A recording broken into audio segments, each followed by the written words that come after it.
Morning sir. Morning sir. Good morning Vijayaprakash, కూర్చోండి. Thank you sir. Sir వచ్చిన వెంటనే మిమ్మల్ని మీట్ అవ్వమన్నారు, చెప్పండి. ఇవాళ మార్నింగ్ ఇంపార్టెంట్ విఐపి ఒకరు వచ్చి పర్సనల్గా కంప్లైంట్ ఇచ్చి వెళ్ళారు.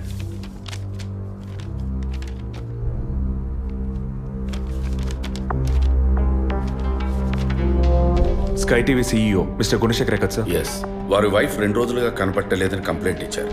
ఎనీ టైప్ ఆఫ్ అబ్డక్షన్ అని ఏదైనా సస్పెక్ట్ చేస్తున్నారా సార్? వారికి సరిగ్గా చెప్పడం తెలియలే. బట్ వన్ మోర్ థింగ్, ఈ విషయం కనుక బయటికి పొక్కితే ఇతర ఛానల్స్లో ఇది పెద్ద ఇష్యూ అవుతుందని భయపడుతున్నారు. ఈ కేసుని కాన్ఫిడెన్షియల్గా డీల్ చేస్తారనే మిమ్మల్ని పిలిపించారు. ఫర్దర్ డీటెయిల్స్ కోసం మిస్టర్ గుహన్ని ఇంట్రాగేట్ చేయొచ్చు మీరు. వారి నంబర్ కూడా అందులోనే ఉంది. Okay sir. Yes sir.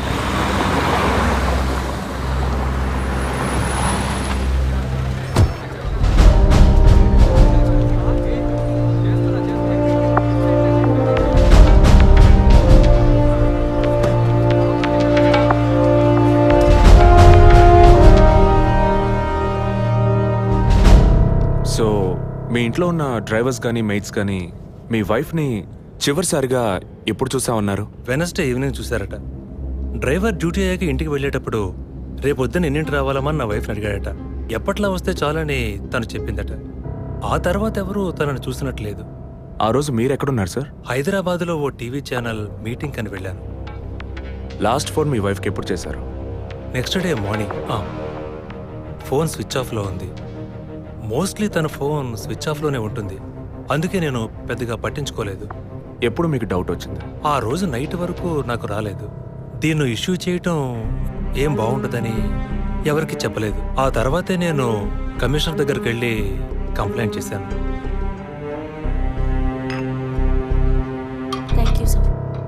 So వివాహం ఎన్నేళ్ళైంది? 4 years. కిడ్స్? ఇంతవరకు వద్దని పోస్ట్పోన్ చేసుకుంటూ వచ్చాం. Now we are in plan. మీ వైఫ్కి హాబీస్, పర్సనల్ యాక్టివిటీస్ ఏమైనా ఉన్నాయా? తను పెద్ద క్రికెట్ ఫ్యానిటీ. ఇండియా గెలవాలని తను చర్చికి పోయి స్పెషల్ ప్రేయర్ కూడా చేస్తుంది. అంత పిచ్చి. ఓ, మీ వైఫ్కి దేవుడంటే అంత నమ్మకమా? యా, సండే మిస్ అవ్వకుండా చర్చికి పోయి వస్తుంది. కొన్ని సమయాల్లో లైఫ్లో కొన్ని ముఖ్యమైన నిర్ణయాలు కూడా చర్చి ఫాదర్ అడిగి తీసుకుంటుంది. ఏ church? Villivakkam saint Thomas church. ఆ చర్చ్ ఫాదర్ జోసెఫ్ చనిపోయారని తెలుసా మీకు? యా, మా న్యూస్ డివిజన్ స్టాఫ్ ద్వారా I just got to know it. Thanks for your cooperation. Will get back to you shortly. Thank you. అంత స్ట్రాంగ్గా మీరు ఎలా చెప్పగలుగుతున్నారు విజయ్? జెసికాని పోయిన బుధవారమే ఇంట్లో వాళ్ళు చివరిసారిగా చూశారు sir. Saint Thomas church father Joseph murder గురువారం నాడు జరిగింది. అందులోనూ ఫాదర్ జోసెఫ్ చనిపోయింది పాపాలు ఒప్పుకోలు చోటు కావడం వల్ల ఆ రోజు ఉదయం ఆయన ఎవరికో పాప క్షమాపణ చేస్తుంటారు. అది జెసికాని ఎందుకు కాకూడదని నా అసంప్షన్. Good morning sir. రండి స్టీఫెన్, కూర్చోండి. Vijay. Yes sir. Father death case వీరే డీల్ చేస్తున్నారు. Hello sir. హలో.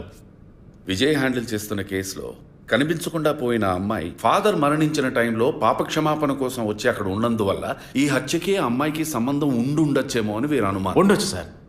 మనం అలా అనుమానిస్తే ఫాదర్ చనిపోయిన సమయంలో బయటికి వెళ్ళిన వాచ్మెన్ దగ్గర నుంచి బెల్ కొట్టేవాడి వరకు అనుమానించాలి. It is simple. ఒక చర్చి ఫాదర్ గా వారి సర్వీస్కి వంక పెట్టలేం. కానీ వారి పర్సనల్ లైఫ్ ఎంక్వైరీ చేసినప్పుడు వారికి ఒకసారి బైపాస్ సర్జరీ జరిగినా మరోసారి సర్జరీ చేయాల్సి వచ్చింది. ఆపరేషన్ ఖర్చులు, చేసిన అప్పులు, వీటన్నిటి వల్ల వారి నిర్ణయానికి వచ్చి ఉండొచ్చు. సూసైడ్ అంటానికి కావాల్సిన సిమ్టమ్స్ అన్నీ ఉన్నాయి. ఈ కేసు గురించి మీ ఒపీనియన్ ఏంటి? నాకు మాత్రం చర్చ్ ఫాదర్ మరణం సూసైడ్ కాదని ఎందుకో డౌట్ సార్. ఎలా చెప్పగలుగుతున్నారు? ఆయన పర్సనల్ లైఫ్లో ఎలాంటి వారైనా కావచ్చు, కానీ ఒక స్వచ్ఛమైన క్రిస్టియన్గా జీవించేవారట. అంత స్వచ్ఛమైన క్రిస్టియన్గా ఉన్నవారు తన రక్తాన్ని పవిత్రమైన చర్చ్లో చెందించాలని ఎప్పుడూ అనుకోరు. పోనీ ఒకవేళ సూసైడ్ చేసుకోవాలనుకున్నా అది వారి ఇంట్లో చేసుకుని ఉండేవారు. వారు ఆ పని చేయలేదు. ఫాదర్ కన్నా ఎక్కువగా బైబిల్ చదివినట్టున్నారు. దీనికి బైబిల్ చదవాల్సిన అవసరం లేదు. క్రైస్తవ మతతత్వాన్ని అర్థం చేసుకుంటే చాలు. జెసికా కేసుని, ఫాదర్ కేసుని ఒకే యాంగిల్లో పరిశీలిస్తేనే మనం ఒక నిర్ణయానికి రాగలుగుతాం సార్. మరి ఇంకేంటి సార్, దివ్య దృష్టి ఉన్నట్టు అన్ని వీరే చెప్తున్నారు. ఈ కేసు కూడా వీరికి అప్పగించండి. ఎస్ స్టీఫెన్, నేను అదే మంచిదనుకుంటున్నాను. దీన్ని విజయ్ హ్యాండిల్ చేస్తాడు. సార్. ఏంటి సార్? కేసుకు సంబంధించిన ఫైల్స్ అన్ని వీరికి అప్పచెప్పండి. విజయ్ సార్, ఫాదర్ కేసులో మీకు అసిస్ట్ చేయడానికి స్టేషన్ సబ్ ఇన్స్పెక్టర్ తిరుపతి అని ఒక ఆయన ఉన్నారు. ఆయన మీకు హెల్ప్గా ఉంటారు. కాకపోతే కాస్త ఎక్కువగా మాట్లాడతారు, చూసుకోండి. I will handle it sir. Thank you.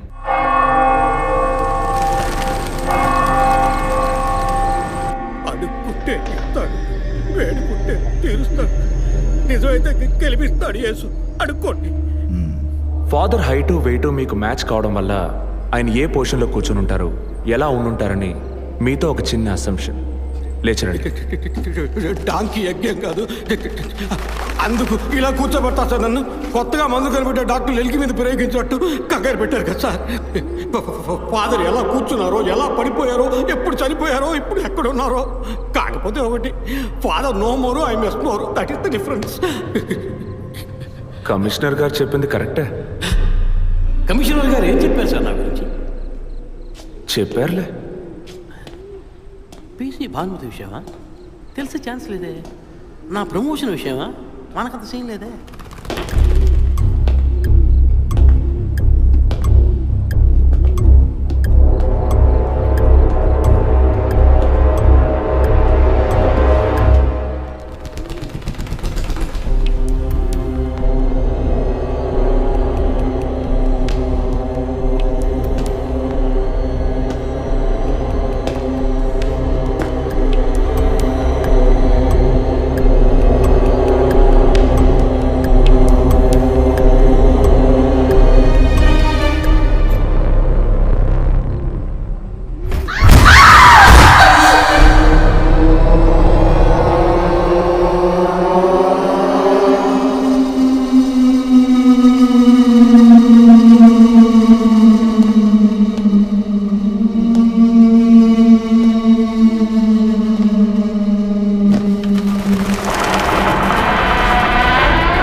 పేరు యాంటోనీ.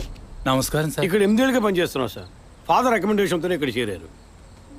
ఫాదర్ ఎప్పుడు ఎన్నింటికి చర్చ్కి వస్తారు? ఎప్పుడు 7 గంటలకు వచ్చేస్తారయ్యా. సండే అయితే 5 గంటలకు వచ్చేస్తారు. ఒకవేళ ధూప ప్రార్థన ఉన్నా 5 గంటలకు వచ్చేస్తారు. ఫాదర్ 6 గంటలకు చర్చిలో ఆ రోజు కాలం చేశారు. ఆ రోజు స్పెషల్గా ధూప ప్రార్థన ఏమైనా జరిగిందా? అసువంటిది ఏం లేదే. మరెందుకు ఫాదర్ అంత ఎర్లీగా వచ్చారు? ఫాదర్కి తెలిసిన ఎవరైనా విఐపీలు పాప ఒప్పుకోలకు వచ్చినప్పుడు ఒకరోజు ముందుగానే ఫోన్ చేసి వచ్చేస్తారయ్యా. ఆ రోజు ఎవరైనా వచ్చారా? ఆ రోజున బిడ్డకు ఒళ్ళు బాగోలేదని ఇంటికి వెళ్ళిపోయినయ్యా. కానీ వెళ్ళేటప్పుడు తలుపు ముయ్యొద్దు, తెరిచే ఉంచు అన్నారు. గేట్ తెరిచి ఉంచిన విషయాన్ని ఇంతకు ముందు వచ్చిన పోలీసులు కానీ లేక వీరు కానీ మిమ్మల్ని అడిగారా? లేదయ్యా, ఈ అడగలేదయ్యా. ఏమయ్యా, అడిగితేనే చెప్తావా, అడగకపోతే చెప్పవా? I'm exit. ఫాదర్ చనిపోయాక మొట్టమొదటిసారి బాడీని చూసింది ఎవరని చెప్పారు? గీత అనే ఒక అమ్మాయి సార్. ఆ అమ్మాయి ఎక్కడ పనిచేస్తోంది? The wheels on the bus go round and round, round and round, round and round. The wheels on the bus go round and round, all the way to Chennai City. Geetha, police department నుంచి నీకోసం ఇద్దరు వచ్చారు. కారిడార్లో wait చేస్తున్నారే. సరే, వస్తానని చెప్పు.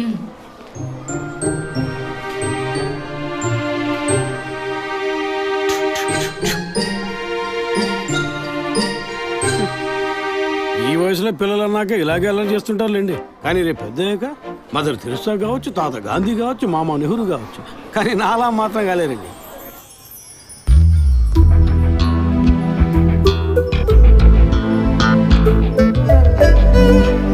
అది వస్తుంది, తనే గీత. పేరు వరకే, నోరు తెరిస్తే రాత్రి మార్చేస్తారు సార్. ఎందుకు నన్ను రమ్మన్నారు? మీరేనా గీత? అవును, నేనే. ఏం కావాలి? I'm assistant commissioner Vijay Prakash. Me ID card ఇవ్వండి. ఈ మధ్యగా ఎలక్షన్లు పూర్తయి అంతలోనే మధ్యంతర ఎన్నికలా సార్? ఓటర్ ఐడి అడుగుతున్నారు, ఇవ్వండి. I mean me voter ID కాదు, మీరు పోలీస్ అని గుర్తించే ఐడి కార్డు అడిగాను. ఏ ఐడి కార్డు ఉంటేనే మాట్లాడతారా? ఏ అడగకూడదా? ఏంటి బస్ పాస్ పారేసుకుని స్టూడెంట్ ఎదుర్కొంటున్నాడు? సరే, విషయం ఏంటో చెప్పండి. ఫాదర్ కేసులో ఆయన బాడీని ఫస్ట్ టైం చూసింది మీరే. దాని గురించి మీతో కొంచెం మాట్లాడాలి. నేను ఎన్నిసార్లు చెప్పాలి, నాకు అర్థం కావట్లేదు. 2 రోజుల ముందే కదా వచ్చారు. నేనా? మీ డిపార్ట్మెంట్ నుంచే వీరు కూడా వచ్చారు. 2 గంటల సేపు నా ఇంటికి వచ్చి ఇంట్రోగేట్ చేశారు. పక్కింటి వాళ్ళకి సమాధానం చెప్పలేకపోయాను. ఇప్పుడు ఇలా వర్క్ చేసే ప్లేస్కి వచ్చి టార్చర్ పెడితే ఎలా చెప్పండి? అందరూ అన్నారు పోలీసులతో వద్దు అని. నేనే వినలేదు. ఆ డెడ్ బాడీని చూసిన వెంటనే వెళ్ళిపోవాల్సింది. ఆ పని మీరు చేస్తుంటే మీ ఇంటికి పోలీస్ కుక్కలు వచ్చేవి. ఏంటి బెదిరిస్తున్నారా? బెదిరించలా, మీకు సమాధానం చెప్పాను. ఇలా చూడండి, మీ డిపార్ట్మెంట్ నుంచి ఎంత మంది వచ్చినా, ఎన్ని తడవలు వచ్చినా ఏం అడుగుతారు మీరు? ఎందుకు చర్చికి వెళ్ళారు? ఎందుకు పొద్దున్నే వెళ్ళారు? ఫాదర్ డెడ్ బాడీని ఎప్పుడు చూసారు? మీరు చూసినప్పుడు ఆయన ప్రాణాలతో ఉన్నారా? అంతే కదా. దయచేసి వెళ్ళిపోండి ప్లీజ్. నేను ఇప్పుడు ఇక్కడికి ఎంక్వైరీ చేయడానికి వచ్చింది మీరు ఆయన బాడీని చూసినందుకు కాదు. మరి అదే ఒక మర్డర్ అయి ఉంటే డైరెక్ట్గా చూసుంటారుగా, అది అడగడానికి. నెక్స్ట్ టైం వచ్చినప్పుడన్నా మీరు నిజం చెప్పడానికి ప్రయత్నించండి. నెక్స్ట్ టైం కూడా వస్తాం. ఇన్వెస్టిగేషన్లో ఇంటర్వల్.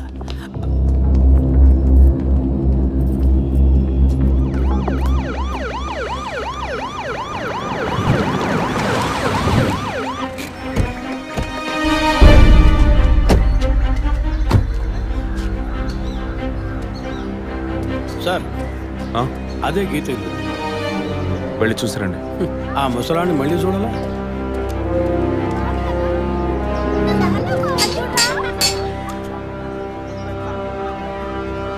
ఏంటి ఇంకా రాలేదు? వచ్చా. గీత గారు ఉన్నారా? తను పొద్దున్నే స్కూల్కి వెళ్ళిపోయిందే. ఇంతకుముందు చాలాసార్లు ఎంక్వైరీకి వచ్చి వెళ్ళారు కదా, మళ్ళీ దేనికి? ఏం లేదు, ఏసీ కొత్త, రీ ఎంక్వైరీ చేయాలంటున్నారు. వస్తే విషయం చెప్పండి, సరేనా? సరే సార్. ముసలాడు చెప్పింది ఏసీ గిరిపించే ఉంటుంది. అయినా మళ్ళీ మనం చెప్పాలి కదా, ఏదో గాడిచ్చాక. సార్, పొద్దున్న స్కూల్కి వెళ్ళారట. ఇప్పుడేంటి సార్, మళ్ళీ మన స్కూల్కా? అక్కర్లేదు, స్టేషన్కి తనే వస్తుంది.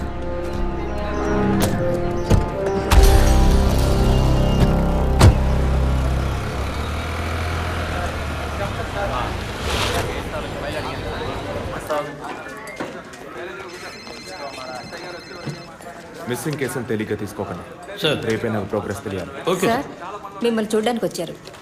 కూర్చోండి. వర్కింగ్ ప్లేస్కి రావద్దు అన్నాను కదా, మరి ఎందుకు సార్ మా ఇంటికి వచ్చారు? పోలీస్ స్టేషన్కి ఆడపిల్ల రావడం ఓకేనా? ఓకే అంటే చెప్పండి, ఎప్పుడు ఏ క్లారిఫికేషన్ కావాలన్నా పిలుస్తాను. ఇప్పుడు ఏ క్లారిఫికేషన్ చెప్పండి. ఈ చైన్ మీద. హలో, నేను క్రిస్టియన్ని కాదు. Alex sir. Yes sir. మీరు కొండకి ఎప్పుడు వెళ్తున్నారు? వచ్చే వారం సార్. నేనే మిమ్మల్ని లీవ్ అడగాలనుకున్నాను సార్. సరే, ఓకే, పిలుస్తాను. Thank you sir. నేను కూడా వారం వారం చర్చ్కి వెళ్తాను. అంత మాత్రాన క్రిస్టియన్నా?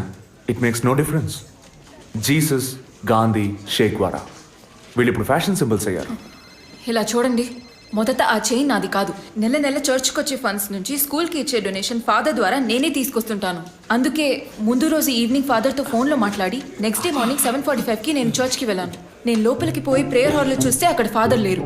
సరేని కన్ఫెషన్ హాల్లో పోయి చూస్తే అక్కడ ఫాదర్ చనిపోయి ఉన్నారు. ఆ తర్వాత ఎలా బయటకు వచ్చానో నాకు తెలీదు. స్కూటీ ఎక్కి బయలుదేరటమే నాకు గుర్తుంది. స్కూటీలో 7:45కి మీరు వెళ్ళానంటున్నారు. చర్చ్ ఎంట్రన్స్లోకి వెళ్ళాక గేట్ సగమే తెరిచుందా లేక పూర్తిగా తెరిచుందా? పూర్తిగానే తెరిచింది. బండిని చర్చ్కి లెఫ్ట్లో పార్క్ చేశారా, రైట్లో పార్క్ చేశారా? రైట్లోనే పార్క్ చేశాను. సైడ్ స్టాండ్ వేశారా, సెంటర్ స్టాండ్ వేశారా? ఎందుకు? జస్ట్ ఆన్సర్ మీ. సైడ్ స్టాండే వేశాను. లాక్ చేశారా? చేశాను. అప్పుడు మీ ముఖాన్ని తప్పకుండా అద్దంలో ఒక్కసారైనా చూసుకొని ఉంటారు. అద్దానికి కేసుకి లింక్ ఏంటబ్బా? ఆ సమయంలో చుట్టూ ఎవరైనా ఏదైనా మూవ్ అయినట్టు తెలిసిందా? లేదు. Any car, bike? లేదు. తప్పకుండా చూసుంటారు మీరు. ఒక్కసారి ఆలోచించి చూడండి. బికాస్ ఫాదర్ చనిపోయిన టైము, మీరు చర్చిలో ఉన్న టైము మోరాలస్ ది సేమ్. ఎంత డీప్ ఇన్వెస్టిగేషన్ అవసరమా? అవును, అక్కడ ఒక కారు ఉన్నట్టే అనిపిస్తోంది. ఇది మనకి చెప్పలేదే, మనం అడిగితే కదా చెప్పేది. ఈ కార్ ఏమో చూడండి. అవును, ఇటువంటిది అయ్యుండొచ్చు. కారులో ఎవరైనా ఉన్నారా? లేరు. నిజంగా? అదే ఎవరు లేరని చెప్తున్నానుగా. Okay, cool. తర్వాత? ఆ తర్వాత చర్చి లోపలికి వెళ్ళాను. మొత్తం 3 ఎంట్రీలు ఉన్నాయి. మెయిన్ ఎంట్రీలోంచి వెళ్ళారా లేక సైడ్ ఎంట్రీలోంచి? మెయిన్ ఎంట్రీ క్లోజ్ చేసింది, అందుకే సైడ్ ఎంట్రీలోంచి వెళ్ళాను. సరే, మరి తిరిగి వచ్చేటప్పుడు ఎటు నుంచి వచ్చారు? అదే వచ్చే కంగారులో ఎట్నుంచి వచ్చానో ఏమో గుర్తులేదంటున్నానుగా. అక్కడ ఏదైనా మిస్ చేసుకున్నారా? లేదు. ఆలోచించి చెప్పండి. లేదు. ఏంటి ఇన్వెస్టిగేషన్ టైంలో గిఫ్ట్ ఇస్తున్నాడు, జడ్జిమెంట్కి అందడం లేదే. Is this yours? స్కూటీని తీసేటప్పుడు కీచైన్ని మిస్ చేసుకున్నాను. కింద పడ్డ కీ తీశాక మీరు ఒక భయంతో కంగారుతో బండి స్టార్ట్ చేస్తుంటారు. అప్పుడు ఆ కార్ అక్కడ ఉందా?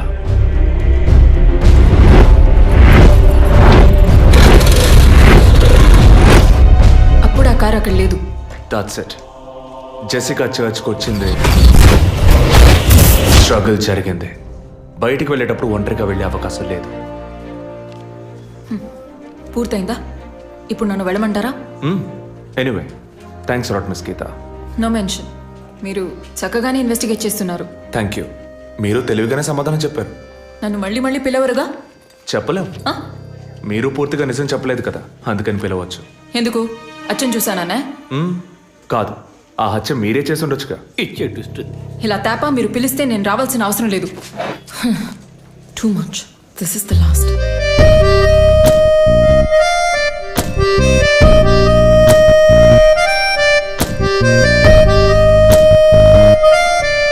తిరుపతి సార్, మీరు ఎలా ఫీల్ అవుతున్నారు? ఈ అమ్మాయి చాలా మంచి అమ్మాయి సార్. నేను కేసు గురించి అన్నాను. అదే సార్ నేను అన్నది. ఈ అమ్మాయి కేసుకి బాగా కోఆపరేట్ చేస్తాం. మీరు ఓ పని చేయండి. చెప్పండి సార్. ఓ 2 రోజులు లీవ్ తీసుకోండి. ఏసీకి హీట్ ఎక్కింది, ఎప్పుడైనా ప్యాలెన్స్. సార్, ఈ కేసు నేను ఇంట్లో ఉండే డీల్ చేస్తాను సార్. I'm exit.